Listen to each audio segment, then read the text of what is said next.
तो last time हमने इसका क्वेश्चन नंबर 3 तक किया था। इस वीडियो में हम क्वेश्चन नंबर 4 डिस्कस करेंगे। वो हमें स्टेटमेंट उसकी दी गई है, find 4 AM between square root 2 and 12 over square root 2। अब फिर से हमें वही तरीका आ गया कि हमारे पास ये फर्स्ट वैल्यू है और ये हमारे पास क्या है, सेकंड वैल्यू है। इसके दरमियान हमने 4 AM फाइंड करने हैं। अब ये अगर सीरीज़ वाइज देखो तो ये हमारे पास 2 3 4 5 और ये हमारे पास बनेगा A6 अप टू सोन, ये जिस तरह हमारे पास नंबर चलते आ रहे हैं।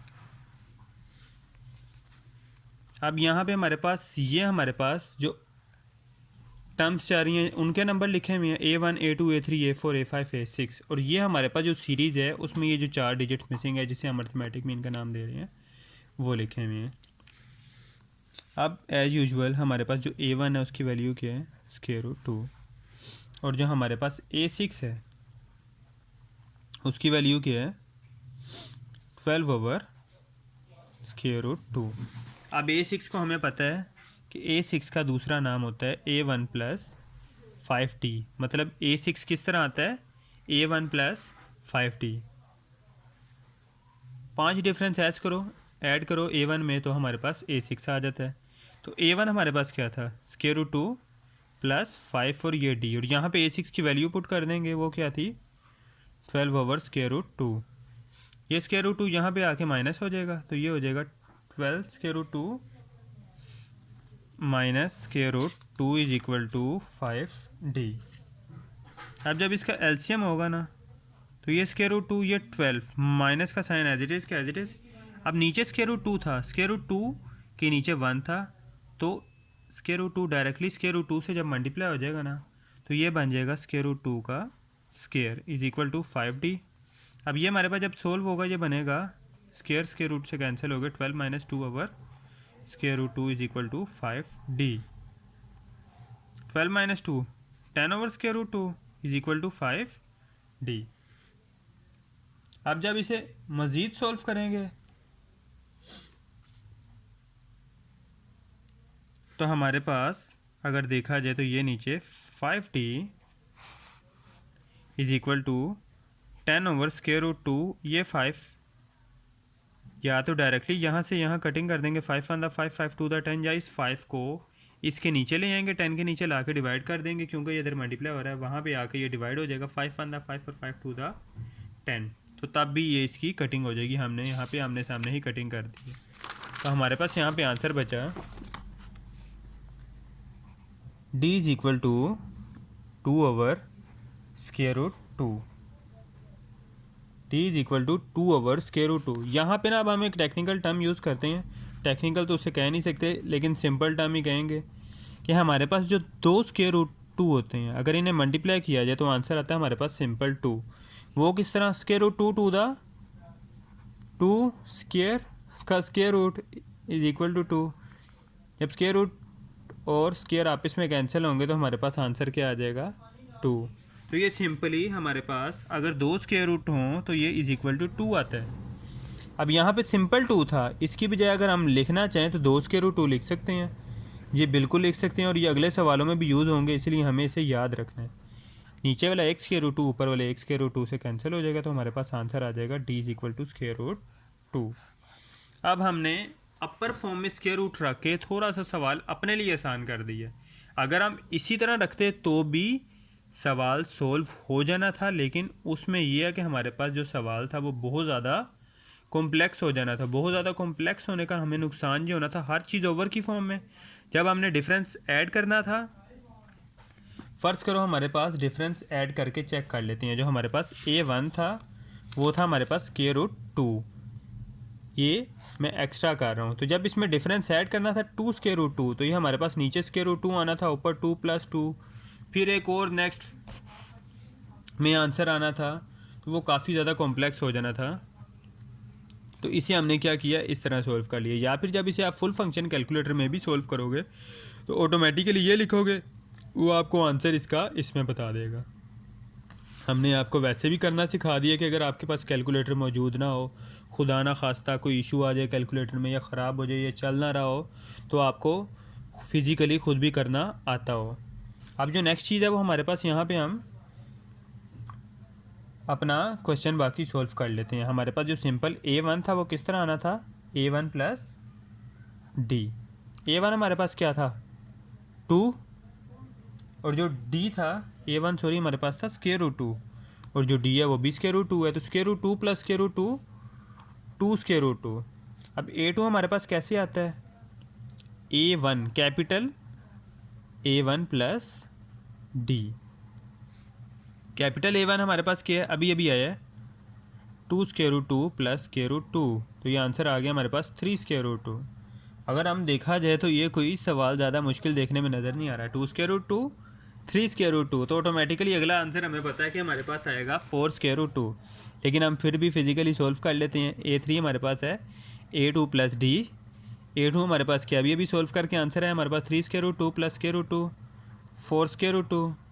एज यूजुअल हमारे पास A4 क्या आ गया, A3 प्लस D, जो कि 4 स्क्वायर रूट 2 प्लस जब स्क्वायर रूट 2 करेंगे तो हमारे पास आ गया 5 square root 2।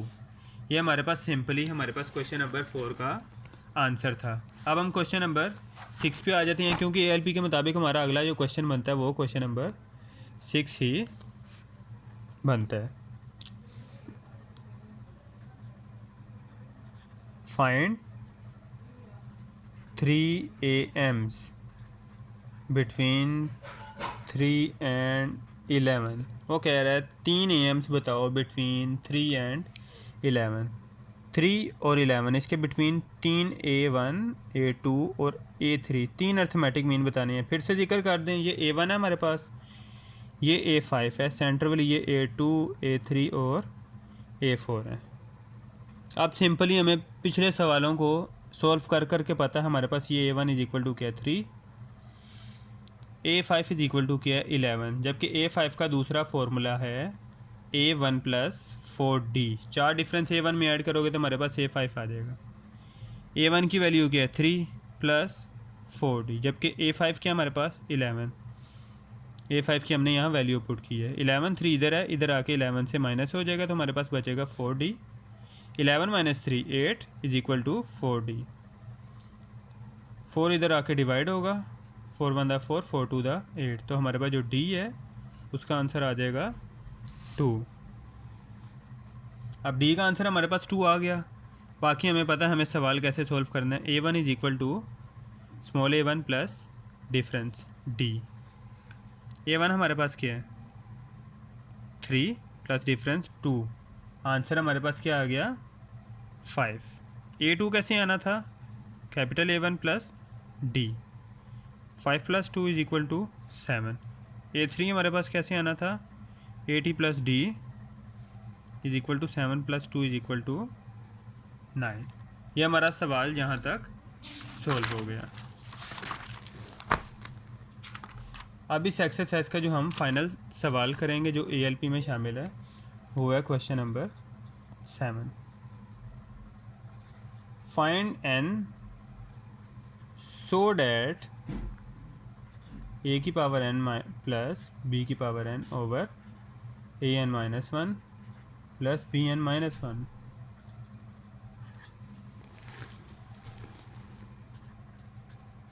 may be the am between small a and small b। अब इसमें वो कह रहा है find n so that a की पावर n प्लस b की power n over an minus 1 plus b की पावर n माइनस 1। an हमें पता है a की n टर्म है, bn हमें पता है b की n टर्म है, और am माइनस 1 मतलब कि जो लास्ट टर्म है उसमें से एक पहले वाली टर्म, और bn माइनस 1 हमें पता है कि लास्ट टर्म में से एक पहले वाली टर्म। और वो कह रहा है may be the am between a and b। अब वो कह रहा है कि जो हमारे पास ये टर्म है वो हमारे पास क्या है, शायद हो सकता है कि am हो बिटवीन a और b के, जो कैपिटल स्मॉल a और b के दरमियान की टर्म होगी, हो सकता है ये वो हो। इसे हम सॉल्व कर लेते हैं। हम कहते हैं am between a and b is a plus B over two. अब सिंपली हम a plus B over two क्यों लिख रहे हैं, हमें पता है कि किसी दो चीज़ों के दरमियान की ए एम मतलब कि अर्थमेटिक मीन बतानी है, तो हम क्या करते हैं, उन दोनों नंबर्स को प्लस करते हैं और टू से डिवाइड कर देते हैं। तो हमने यहाँ पे वही किया, कोई ज़्यादा इशू वाला या मुश्किल वाला काम नहीं किया। अब तो ये तो वो है जो हमें पता है कि बेसिक नॉलेज हमारे पास है, अर्थमेटिक मीन कैसे निकालते हैं। अब जो सवाल में उसने स्टेटमेंट दिया वो क्या कह रहा है, if A N plus one plus B N plus one over A की पावर एन प्लस बी की power N is also A M. अब नॉर्मली आप लोग खोगे कि सवाल में तो ए एन दिया, यहाँ पे हमने ए एन प्लस वन क्यों लिखा है, नीचे ए एन माइनस वन दिया, यहाँ पे हमने ए एन क्यों लिखा है। तो दोनों तरफ हमने प्लस वन ऐड किया, यहाँ पे प्लस वन ऐड करेंगे तो हमारे पास आंसर में आएगा ए एन प्लस वन। नीचे जब प्लस वन ऐड करेंगे वन और वन कैंसिल हो जाएगा, सिंपल ए एन आंसर आ रहा है। और ये हमने क्यों यूज़ किया, आंसर लाने के लिए यूज़ किया, ये आपको कुछ ही स्टेप्स में नज़र आ जाएगा। अब हम नेक्स्ट स्टेप में कर रहे हैं कि देन अब हम दोनों को क्या कर लेंगे, कंपेयर, क्योंकि दोनों ए एम है, दोनों को हमने क्या कर लिया, कंपेयर कर लिया। A N plus one plus B की power N plus one over A N plus B N is equal to A plus B over two. अब यहाँ पे क्रॉस मल्टीप्लिकेशन हम कर लेंगे, क्रॉस मल्टीप्लिक हो रहा है यहाँ पे, ये क्रॉस मल्टीप्लाई हो रहा है, कोई यहाँ पे इतना ज़्यादा अभी कॉम्प्लेक्स काम नहीं होगा। अब यहाँ पे क्या है, ए और ए की पावर एन मल्टीप्लाई हो रहा है।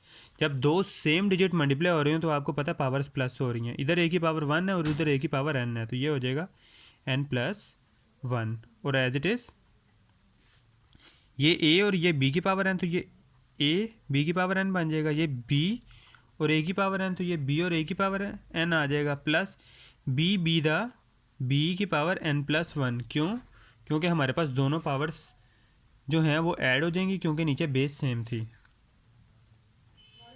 अब अगर देखा जाए हमारे पास, तो ये ए की पावर एन प्लस वन इधर आ सकती है, क्योंकि ये दोनों सेम बेस और सेम पावर हैं, तो यहाँ पे हम इन्हें प्लस माइनस कर सकते हैं। तो ये रहा टू ए की पावर एन प्लस वन, ये ए एन प्लस वन इधर आया, तो ये हो गया A N plus one minus का, ये प्लस टू बी की पावर एन प्लस वन, और ये जब बी एन प्लस वन इधर आया तो ये माइनस का हो गया, is equal to a B की पावर एन प्लस बी ए की पावर एन।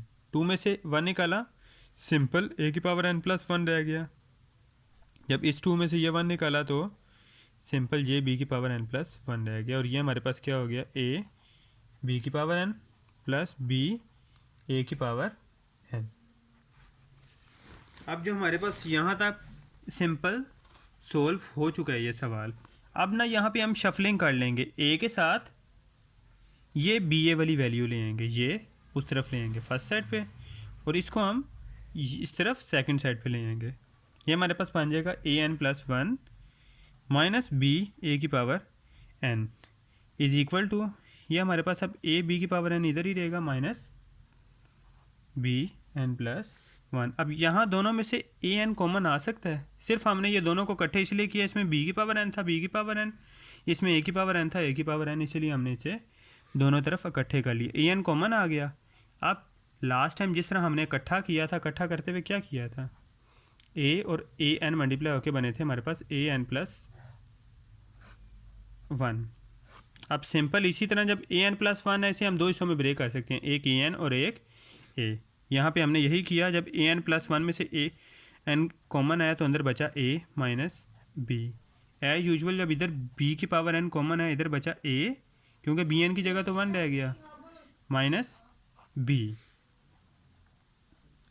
दोनों तरफ ए माइनस बी आ गया, इनकी कटिंग हो गई। एक दूसरे से नीचे क्रॉस मल्टीप्लाई की फॉर्म में ला के डिवाइड करके भी काट सकते थे, आमने सामने भी हमने काट दिया। तो वो कह रहा है ए एन इज इक्वल टू, हमारे पास आ गया बी एन। ये हमारे पास काफ़ी ज़्यादा सिंप्लीफाई हो गया, यहाँ से बस थोड़ा सा आंसर रह गया है, इसमें कुछ ज़्यादा काम नहीं रहता। अब ये आ गया हमारे पास लास्ट पे A N is equal to B की पावर एन। अगर यहाँ पे हम करना चाहें दोनों तरफ बी की पावर एन से डिवाइड करें तो कोई इशू वाली बात तो नहीं, क्योंकि ये वापस एक दूसरे के इफेक्ट तो कैंसिल तो कर ही रहे हैं, हमने सेम इस फॉर्म में कर दिया। अगर देखा जाए तो ये क्या बन गया, इसे हमने ए ओवर बी की फॉर्म में कर लिया, एन की पावर बाहर ओवरऑल ए की फॉर्म में कर दी, और b n over b n ये हमारे पास आ गया 1। तो ए ओवर बी की whole power N is equal to हमने कह दिया 1। अगर हम इस तरह देखा जाए तो इसको इस तरह नहीं कह सकते ए ओवर बी की पावर 0, हमने बेस ये सामने वाली ही ले ली है, मतलब इस एन में फ़र्ज़ करो अगर हम इसकी वैल्यू 0 पुट करें तो आंसर तो फिर 1 ही बनता है, हमारी इक्वेशन तो सॉल्व या यूज़ हो ही रही है। अगर बेस सेम हो, आपने 9th क्लास की जो लॉग वाले चैप्टर हैं उनमें पढ़ा होगा कि अगर बेस सेम हो एक्सपोनेंशियल फॉर्म वाले चैप्टर में, तो हमारे पास अगर बेसिस नीचे से सेम हो तो ऊपर वाले सिर्फ हमारे आंसर बच जाते हैं, इधर n बचेगा और दूसरी तरफ क्या बचेगा 0। तो ये हमारा फाइनल आंसर है। उसने हमें सवाल में पूछा था कि फाइंड n सो डैट, ये हमें कहा गया था find n so that a N plus B की पावर n। वो कह रहा था n का आंसर बताओ, और n का आंसर हमारे पास ये आ गया। वो कह रहा है कि n का आंसर 0 है अगर इन दोनों की वैल्यू a प्लस बी के ए एम के दरमियान है। तो ये हमारे पास आज की एक्सरसाइज ख़त्म होगी। नेक्स्ट टाइम 6.4 स्टार्ट करेंगे।